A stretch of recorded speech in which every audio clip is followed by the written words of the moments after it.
fellow humans. This is M and V, and we're going to discuss six figures and what the heck is it? So, if you're interested, please stay tuned, and if you have anything you want to add to the conversation, you can comment down below. But, so what made me think about this topic, right? So I was listening to all these like relationship gurus and such, and like they would mention this same phrase, like six figures, over and over again. And, like, at first I didn't quite get it, but I took English class. I can take context clues. I knew I was talking about money. But it took me a while to figure out that it meant the digits, right? So six figures relating to either $100,000 up to $999,999. So we got a wide range to work with. Today, I kind of want to talk about like why is this culturally important to us, and then also, does it actually help us to do the benchmark that it's proposed to do? Anyway, so kind of to start this off, when I was looking at it being used culturally, it always seemed like it was referred to as like a benchmark for women in relationships to find a man that's like six figures. So kind of to pass it off to V, like, what is your experience hearing this like six-figure word? I have heard the same thing in regards to my favorite guru that I talk about in like half my videos. Her name is Shira7. That's her YouTube handle. I know, like every time I'm like, that's my girl. She first brought it up to me that it first came to my awareness because she said you want to find a man who has six figures because anything less can't substantially support a real family. So six figures, you got to pay for housing, you have to pay for the kids, you have to pay for the cars, you got to pay for insurance, you got to pay for a lot of other things. We froze there for a second.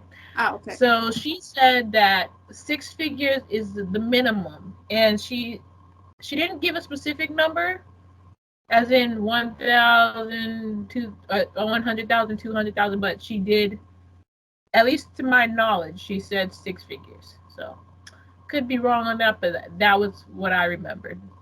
So I mean, it sounds like it's used more for like if only one person is making money within the relationship to like sustain the family. Six figures is what people deem as important.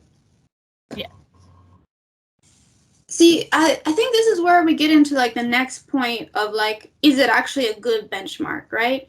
Because like immediately when I hear that number, I'm like, well, six figures is completely different in one state versus another. Like I was actually kind of looking up different living expenses, like where is more expensive than other places. So Hawaii is the most expensive versus like Mississippi, which is the least expensive. I mean, six figures is going to take you like farther in Mississippi than it is Hawaii. So I mean, like, is that really like a good benchmark for people, you know? Well, I think, like you said, it does depend on where you live. She's not relating this to six figures when she talks about it, but she does talk about living in certain places that you have less competition. So I guess if you tie that back to making sure you're in Mississippi versus being in Hawaii, you got to pick your place, you got to pick your location to do, as you said, see how far your six figures can go. If you are making only six figures and you're living in Hawaii, this is not accurate. I know this isn't accurate, but I'm going to use it as an analogy. You might as well be a beach bum, versus if you're in Mississippi, you're going to be like you might as well be a billionaire at that point to some people. So hopefully my analogy makes sense. But yeah, I would agree that it does depend on where you live and the type of lifestyle you want to live more specifically. Now, some people, they have all the assets to live a six-figure life. Some people, they can only live a five-figure life realistically. Some only a four-figure realistically, but it all depends. I feel like I'm turning a corner here, but... Nah, it's all right. I mean, like, how can I say? I see what you mean in that you have to keep that in mind. But then doesn't that defeat the purpose of the whole six-figure benchmark in general? Well, I mean, you could say that about anything because anytime you set a single standard, there's Mm-hmm. always going to be outliers for that standard. So I don't think it necessarily disqualifies it, but I can see how it's not the right game. Because the thing is, let's say, for example, you want to be in a relationship with someone and you don't want to have kids, you're 100% sure about that. Okay, you don't have to live the six-figure life, I would say. You and your partner can probably just work together, or you can be a stay-at-home partner, or whatever. In that life, and you could even live under the means of six figures if you live in the proper places and stuff like that. But if you are dead set on having children, wouldn't say it has to be six figures, but you have to aim high, depending Mm-hmm. on how many kids you want to have, for example, or however big your life. It doesn't even have to be about kids. If you want to have a big business, you have to invest money into that business. But I'm going into a whole bunch of different areas if I keep going on this track. But I hope I'm making sense. No, it makes So, sense. Like, I can see your point there, right? So, not to get too much personal detail, but so I don't live in the States, and I make mm-hmm. about uh, 5 figures a year, right? Mm-hmm. And I Mm-hmm. live pretty casually. I think I pay a majority of the bills, but it's not like I'm hurting for money, right? I think if I had kids, whoo, that would be a different story. I, I would be working way harder to find some like double jobs. I'd be sweating. Maybe I'd be like downsizing in where I live, stuff like that. You So moved to the hood. I don't know where that would be here. Where Naoki's from. Oh, Osaka? Oh wait, What's sorry, that? not to put you on blast. Naoki. No, but What's that? Osaka's expensive, bruh. Oh, I thought that was a hood, man. No, it's like so any like of the major cities, right? Like Tokyo, Osaka, and Kyoto are all gonna be like super expensive. Forget I said that. Forget I You just said need that. That's I need to move to the countryside. You need yeah, to move and then start a gang, and then call yourself, where there are rice rabbits. give yourself a Japanese gang name. Yeah. Start a hood Well, war. you just be the local buttholes that steal like farm equipment. Oh my goodness, sorry y'all. We're just being silly. Mm-hmm. But like, so yeah, I can see your point in that, kids make up like a whole other category of the situation. But to be honest, right, when I hear like ladies talking about six-figure men, I can kind of understand where they're coming from in that like they've already had to deal with that shit of like financial insecurity, right? But it Mm-hmm. doesn't always seem like it has to do with kids, you know? Mm-hmm. So as far as like a woman that has no kids, but then still looking for that lifestyle, where it seems like it's more the lifestyle that's the focus, less than like the financial support. Yeah, I would agree. Mm. Like, and I think this is gonna come in later in our next episode. But something to keep in mind, right, is that like income and wealth are like two different things. Yes. So for example, like income wise, people could be making six figures, but then by the end of the month they'd have no wealth they accumulated. They'd be dead broke. Right? Mm-hmm. And ultimately that doesn't lead to like a sustainable lifestyle. That just is like living in the moment, getting however much you can pleasure wise in that time. Mm-hmm. Whereas like most people that have like a sustained wealth, that have carried them on into retirement, right? They don't have this like focus on a six-figure income. They have a mindset of like family generational wealth. Yes.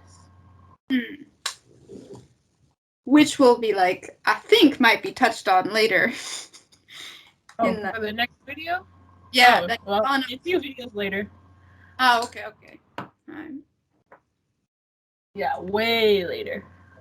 I'm looking at it now. I'm looking at the list. So to be honest, in my opinion, I don't see how the six-figure mindset, this focus on lifestyle, is beneficial to anybody. For me. Yeah.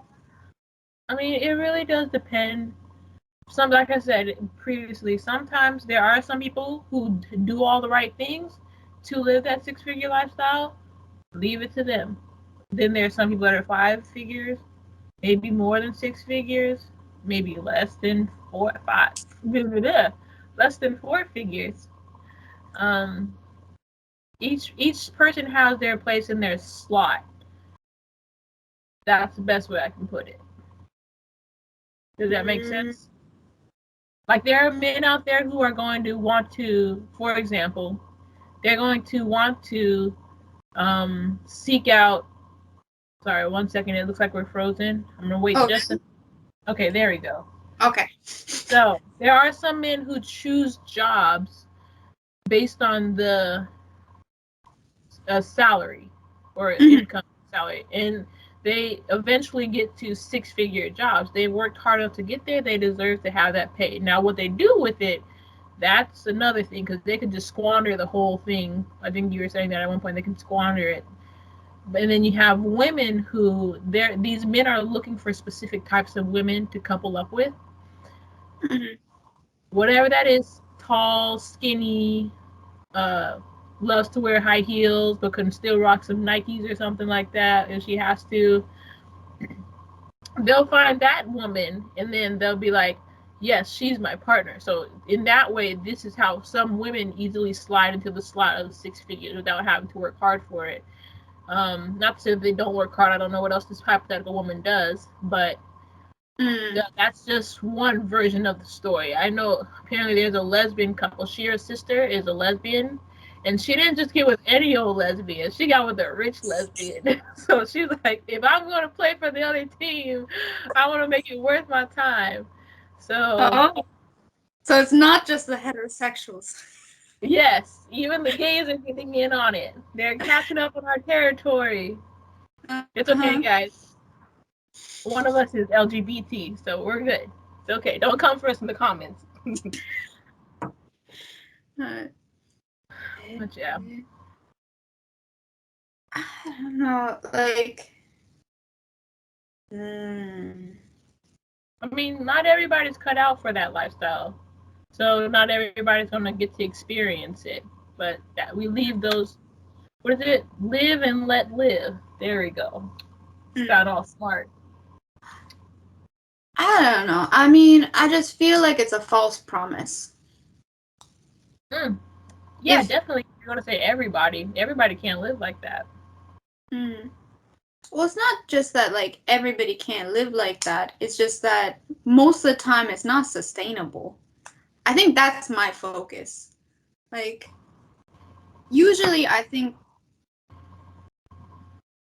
the people that make 6 figures, usually, if they are accumulating wealth, aren't living that kind of, like, rich looking lifestyle, like taking private jets, going to the Bahamas every summer, sort of thing. They're just like chilling at home watching Lucifer and yes.